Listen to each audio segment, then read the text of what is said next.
Okay, thank you. I think we're going to start as people are drifting back in, but nothing gets people drifting in faster than actually starting and then being late. So it's very good. Thank you. I mean, I hope you all enjoyed the lunch. It was delicious. I hope those of you that are jet lagged or have been at other events around Europe will stay awake for this next conversation. I think you will. We've got someone very exciting here. So yeah, I'm going to hand over to Stacey from Swiss Water. Stacey is one of those people that was very busy at Copenhagen, being the Canadian Coffee and Good Spirits champion. But yes, enough from me. You're not here to see me. Stacey, thank you very much. Over to you. I'm really excited to talk to you all a little bit about Swiss Water. I am currently the cupping lab manager for Swiss Water Decaf. I'm also the current, as Jamie also said, the current Canadian Coffee and Good Spirits champion. I've been in coffee for over 20 years now, going from barista to roaster to lab management. So I've kind of seen all of the changes. And I think that one of kind of the really exciting things that I've seen has been the transition in decaf. So we'll get started here with a little bit just about, the history of Swiss Water. So Swiss Water, again, this is kind of one of those questions I get asked all the time is like, why is it called Swiss Water when it's produced in Vancouver? So it's actually the technology is Swiss. So it was first invented and piloted in Switzerland in the early 1980s when methylene chloride was starting to be a little bit disfavored. And then Swiss Water was our first commercial plant was opened in Vancouver in 1989. After that, it was sold to Kraft in 1994 and then sold again. And now in 2002, it became a publicly traded company. And just recently, basically, honestly, at the beginning of this year, our newest plant was fully up and functioning. And we're at about 40% more capacity than we were. And we're full. Like, we're at maximum capacity. So that's also just so exciting to see that people are really interested in decaf, and we're interested in quality decaf where you can really taste the origin, which is what my lab and I really strive to make sure is that the coffee that's coming out is, it's what you want, and what you're sending us, we're sending back to you, and it's tasting as close to the original product as possible. And now we're selling to over 60 countries worldwide, and major quality improvements are happening all the time. And I think even more in the past 2 years, and I hope anybody who drinks it has really seen that, this quality is just getting better and better and better. And in the UK market, our two big kind of factors that really helped us grow in the UK market were Greggs and Starbucks. Those were our major drivers. And then specialty consumption in Western Europe skews higher at away from home is what we're seeing. So it's still quite popular, more so in cafes than take home and brew at home, is just kind of something that we're seeing in the regular market in our marketing stuff. And in that stuff that those marketing people do. So the decaf market, in the two largest coffee markets, decaf growth continues to outpace the category.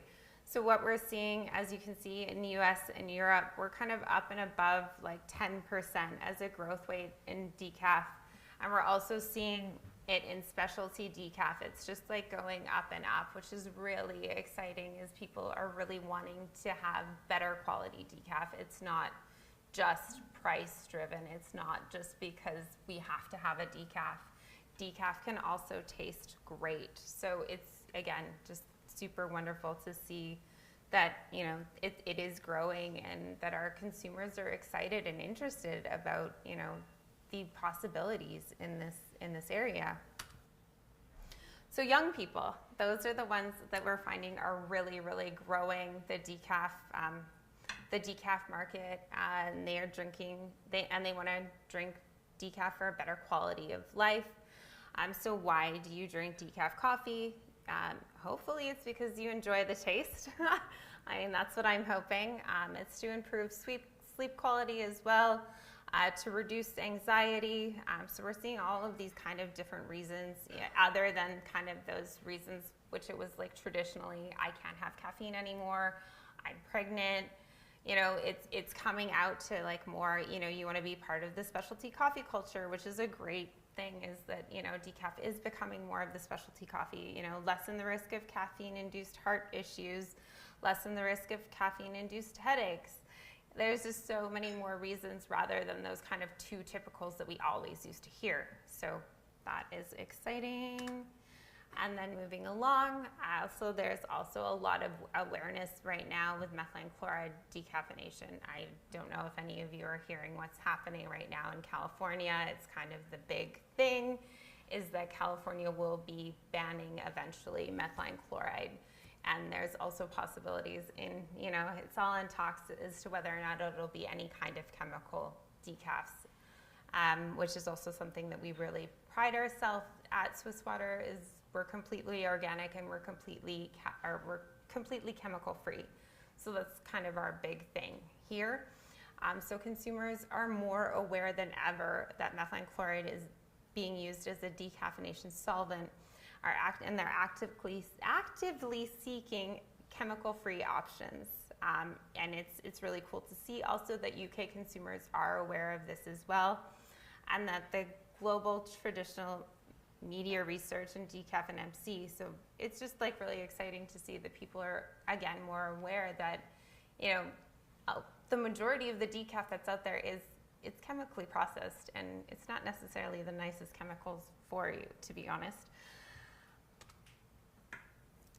So Swiss Water differentiates on quality.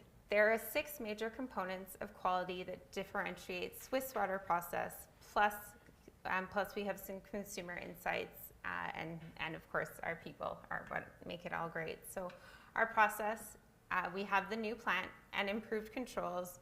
Our process, we really focus on purity, so no change in the new facility other than it's much bigger.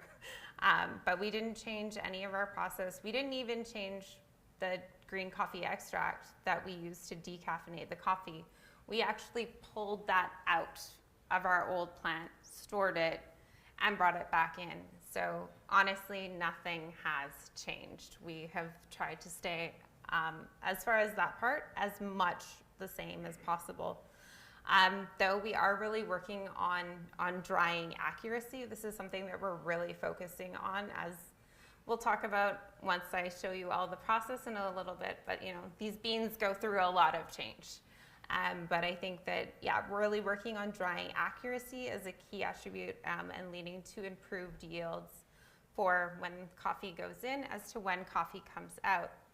So in this result of being so focused on process, we have, again, no chemical residuals, caffeine content, and accuracy and consistency. So our team is constantly watching around the clock. There are people there 24 hours a day watching to make sure that the coffee that is coming out at 99.9%.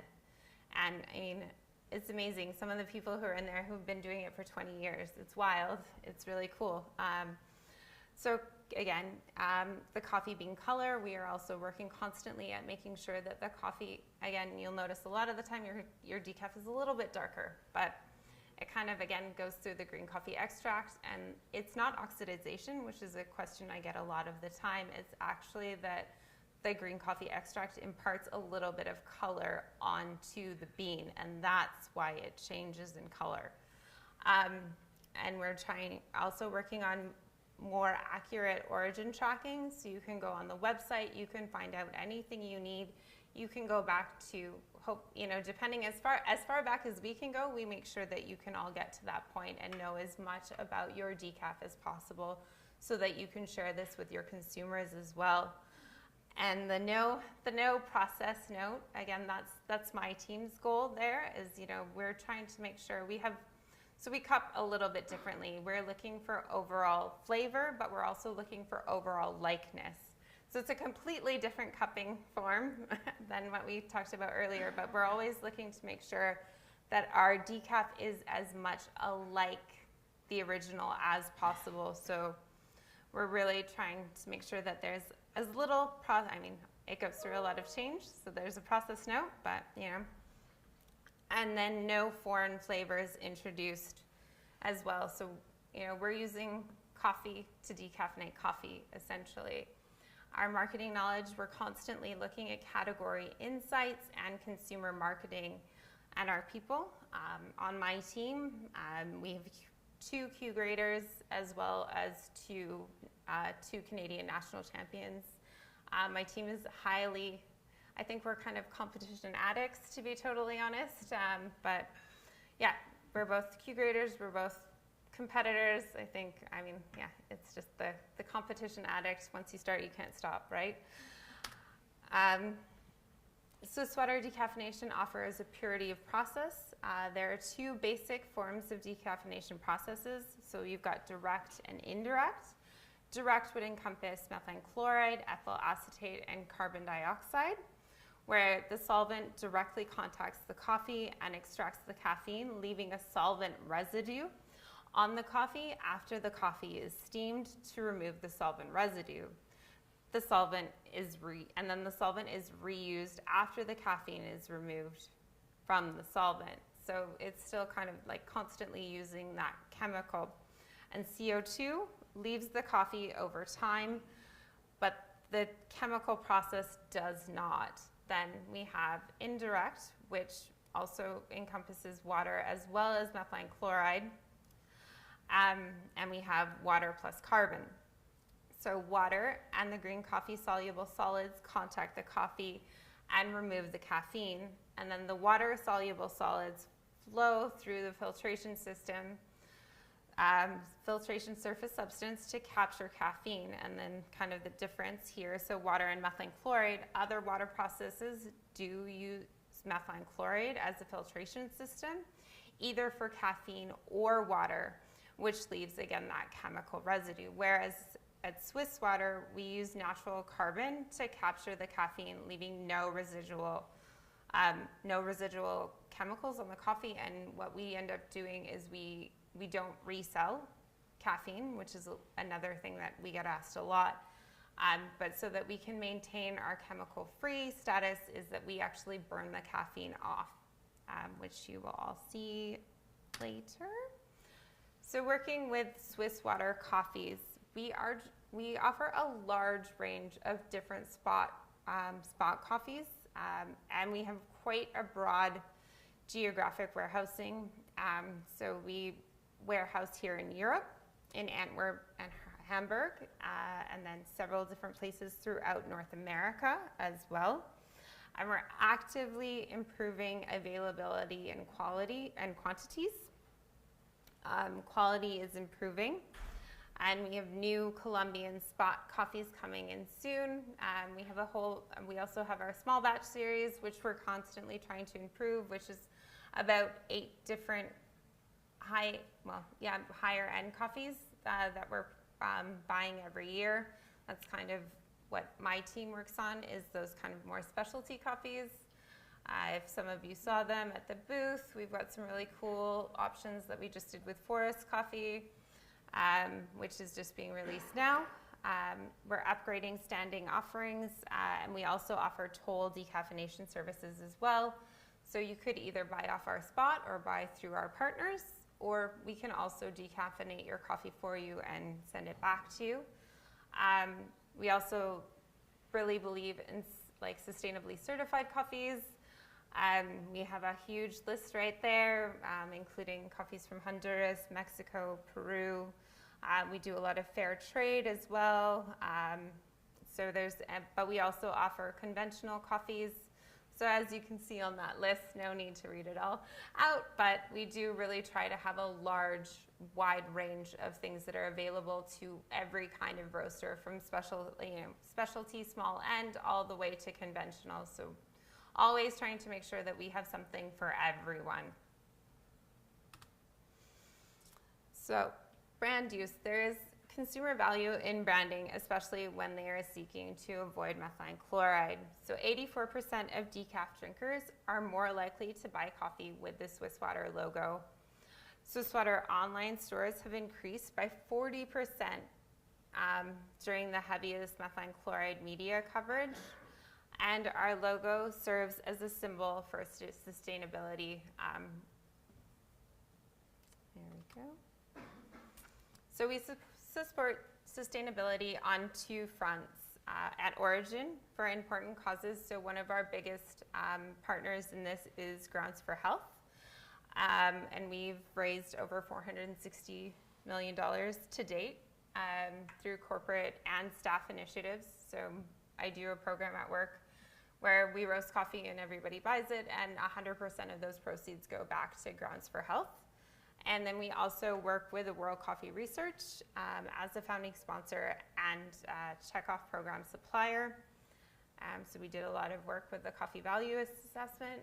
And then if anybody, again, had time to visit our booth at World of Coffee, if you were there, you got to try some of the new varieties as well, non-decaffeinated, that World Coffee Research is working on. So, and then British Columbia, water. So more than 80% of water usage in our process is returned as clean to our community supply water.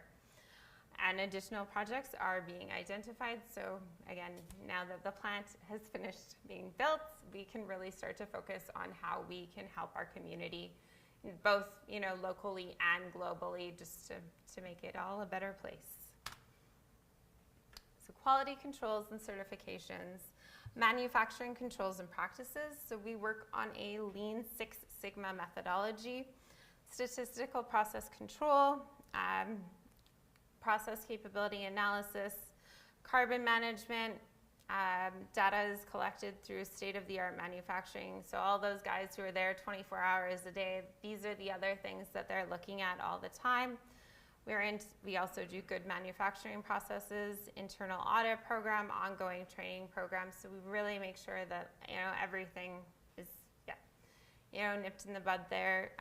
Food safety management, organic certification, quality manual HACCP, good laboratory practices. So again, we're trying to stay on top of all of these things all of the time. I feel like we have an audit almost every other week. Right. And then, let's see if we can show you all. Let's start. Oh, okay. Maybe? Go here. So here's a little video. I don't think it, it does. So first the green coffee extract. The water, okay. So there we go. We've got the beans going into the green coffee extract. It's cleaned and then pre-soaked, and it'll expand the bean to double its size. And then the caffeine-free GCE is introduced into the green coffee extract. Then the imbalance of caffeine, so the green coffee extract has no caffeine, and it causes it to migrate from the bean to the GCE. Once it's 99.9% caffeine free, it's sent to the dryer to be bagged and shipped. Then the GCE, which is saturated in caffeine, from the coffee is sent to our carbon filtration system. And then the carbon filtration system, which traps the caffeine molecules, it's burnt off there, which you can see. There we go. And I'm not sure how to, okay.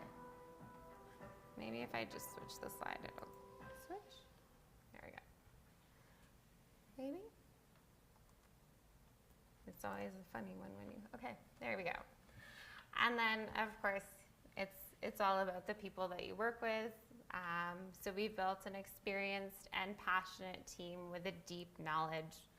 Our green coffee office, we have 3 Arabica curators, very experienced green buying staff, and accomplished specialty coffee in competitions, with my lab tech being our Canadian Brewers Cup champion, and me. And then we also have Mike Strump, who is a WCE representative and World Barista Championship certified sensory judge. Our operations manager, we have a new VP who's an experienced chemical engineer. So again, kind of coming in with all of those fresh ideas to change things and make things happen more smoothly, which is again really exciting. It's always good to have that fresh blood come in. And also new support staff with significant engineering experience. And then our sales team as well, with a deep coffee experience across the range in the industry, multinational brands. We're also part of FNC, small specialty, and we even have one Arabica Q grader on that team as well. I think we also have a few other Arabica Q graders, and I think if the stats are right, we have the most Arabica Q graders under one roof in North America, which is the fun fact. And then just moving on to our manifesto here. You know, again, we're just trying to make decaf better. Again, you can all read this, and then if anybody has any questions. Perfect, right. Thank you.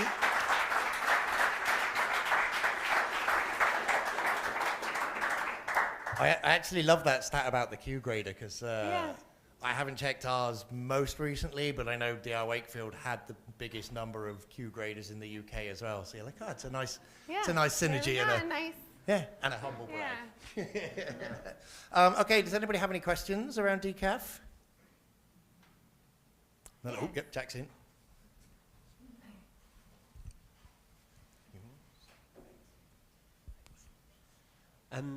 A lot of the conversations I have with roasters is about extending impact, and I think the tolling offer from Swiss Water is like a really great way to do that if people can incorporate their house espresso into their decaf offer as well. I was just wondering, with the new plant and new developments, will there be a way that you can do sample sizes of certain coffees to see what a caffeinated coffee may taste like Swiss Water decaf before? Okay, so before, in our old plant, I guess maybe you guys had done this before, but we had what was called the cage. So we actually had a hatch, and we were able to put a cage down into the decaffeination. Unfortunately, we cannot do that at the moment, but I am working on something, as again, I find that decaf is becoming more and more popular. We're having a lot of also competitors, again, kind of that push to have decaf in the competition scene. So not yet, but I am working on trying to develop something. Either, I don't know if we'll have the hatch again, which will go in, or if we'll have some sort of other smaller vessel. I did try and make one, but it didn't work out. But Awesome.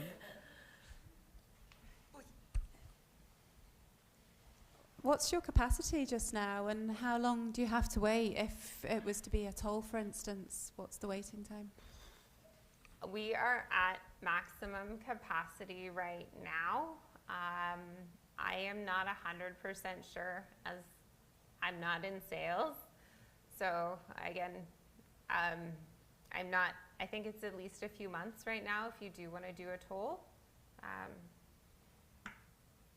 And how much do you decaf at any one time? Like, it is I think, so it's a minimum of like 70 bags, like 70, 60 kilo bags. so like that would be a batch size that goes into That would be our minimum batch size, Okay. yes. Anybody else? Any questions? Yeah. Oh. Thank you. Let's start down. Start here first. I'll come back. I was just curious, with the stat that, was it 84% of decaf drinkers are more likely to buy a decaf coffee that has Swiss Water logo on it. Is that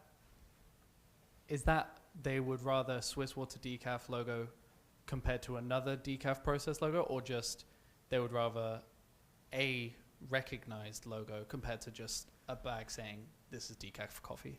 I think it's kind of a combination of both.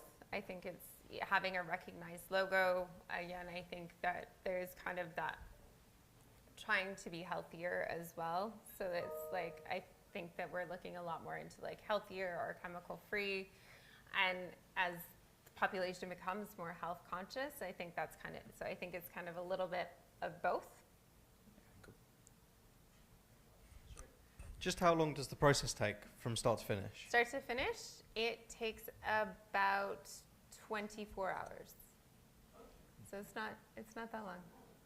That's not too long. I will say just quickly with the logos, you can get stickers from Swiss Water.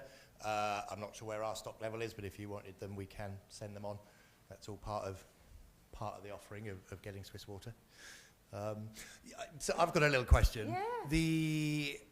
I'm intrigued by the cupping. So obviously you're the lab manager. Yeah. Like, how does your daily cupping look? Are you doing like blind samples of the non-caf and the decaf next door to each other, Yeah. or how does that work? So we cup. So my team, we cup everything that comes in and everything that comes out. So what we need to look at, we cup pre-shipment and arrival. We also need to check for water activity, moisture, and density to make sure that the coffee can stand up to the decaffeination process. So it's not necessarily that we're looking at good quality versus bad quality by any means. It's just the most important part is that, well, it fits our flavor profiles for our customers, but also that it can stand up to the decaffeination process. Then what happens for productions is we keep about a kilo of the green coffee, and then I get the decaf in as well. It's not blind, but we cup it side by side, and we have our own kind of cupping form that we look at. Like I said, we look at overall flavor, we look at likeness, and then we also score on mouthfeel and texture and a few different things, like the attributes that we find that change the most. Acidity also is kind of a one that changes a lot, and it's not necessarily that it's changing, but with the lack of, there's kind of a little bit less body, I find, in decafs, which gives us a higher perceived acidity or sweetness sometimes. So those are kind of some of the things that we look at but again, we're constant. We have, things that we have to meet, and if it doesn't, then I say, no, that doesn't go out. Sorry, everybody. Well, that's staying here kind of thing. But that's kind of one of the major things that our team looks at. So we're cupping every day, all day, nonstop. And do you ever play with them with like a cross between, I don't know, espresso extraction or clever dripper or V60 as well as cupping to sort of get the full spectrum, or is it just cupping? Or mostly cupping, but we do again. I have the Canadian Brewers Cup champion, so she is right now constantly. One of the things that she's really working on is learning or brewing decaf. So again, we lose some of the soluble solids once coffee is decaffeinated, so it does brew differently. So that is actually one of the things that our team is working on right now, is working on those kind of things. So I think we just put out it's summer, so cold brew.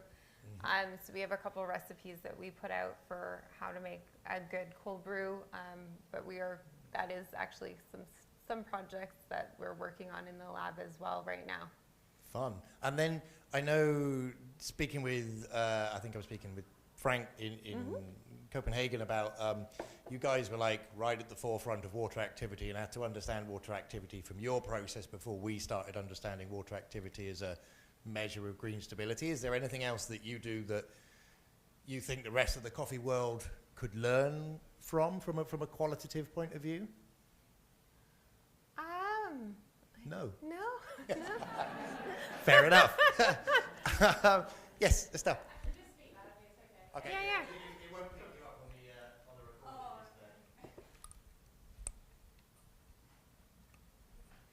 I was just wondering if there were any origins or processes that typically held up better or didn't hold up so well.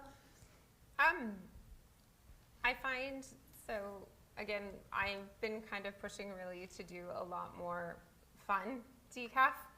And that's, again, we really have hired quite a few specialty people in the past couple of years. So we have done, over the past couple of years, we did a natural anaerobic Panama with Creativa Coffee District. We just finished doing a natural anaerobic coffee with Forest Coffee as well. So I mean, the coffees with bigger personality really tend to decaffeinate better.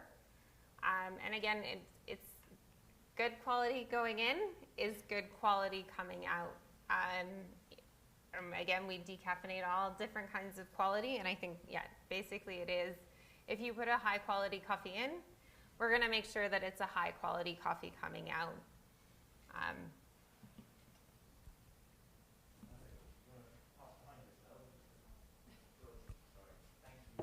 Maybe a bit of an unfair question, but we have been marketed sugarcane decaf quite successfully over here, and wondering what your thoughts are on sugarcane in terms of it kind of being marketed as a natural, almost like a chemical-free decaf. Well, we all know it's not chemical-free.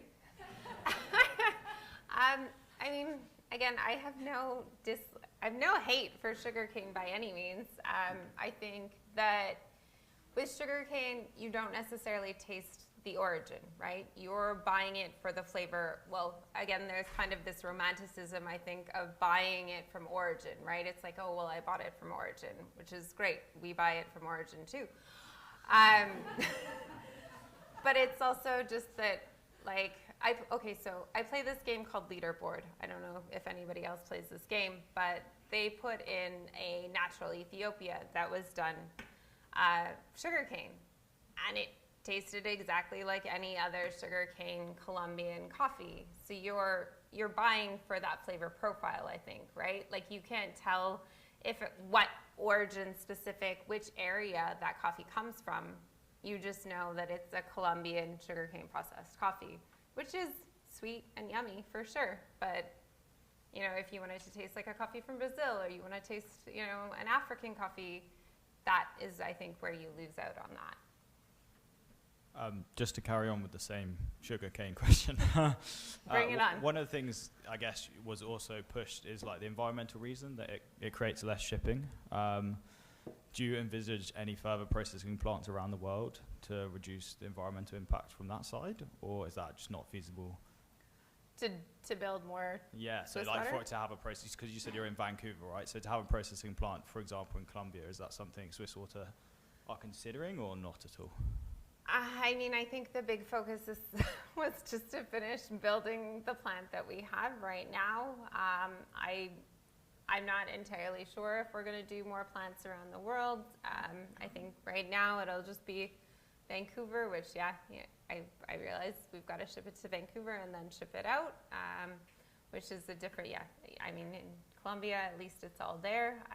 But as of right now, I think our major push was to finish building the plant that we have. Thank you. We've got one more question from Simon, and then we'll move on to the next talk. Simon, I'll come around behind you and pass it over. It's probably not so much a question as a bit of a clarification on the last question.